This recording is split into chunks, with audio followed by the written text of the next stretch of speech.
আমি জিলা উপায়ুক্তৰ ওচৰত আজি অহাৰ কাৰণটো সেইটোৱে আমি মচলপুৰ জিলা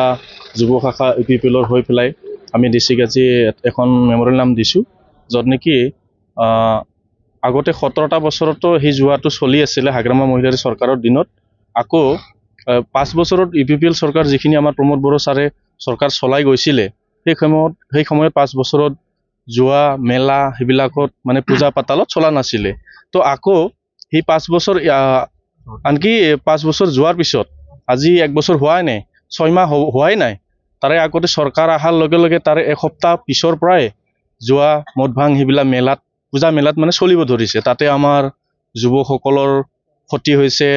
তাতে আমাৰ অৰ্থনৈতিক বহুত মানে ক্ষতি হৈছে তো সেইবিলাক আমি আমাৰ UPPLৰ ফালৰ পৰা আমি এইটো আজিৰ যিটো BPF চৰকাৰৰ প্ৰধান হাগ্ৰামা মহিলাৰী চিফ তেখেতক আমি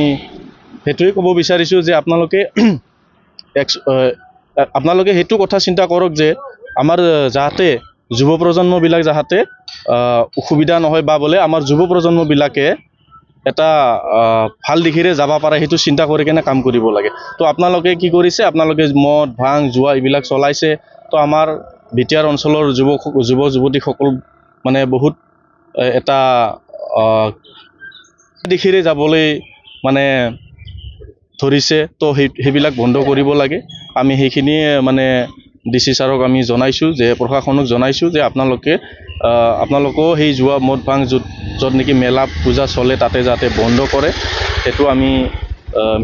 তাৰ ক্ষেত্ৰত আমি DC ছাৰক এখন জিলা উপায়ুক্তক এখন আমি মেমৰিয়েল নাম দিয়া হৈছে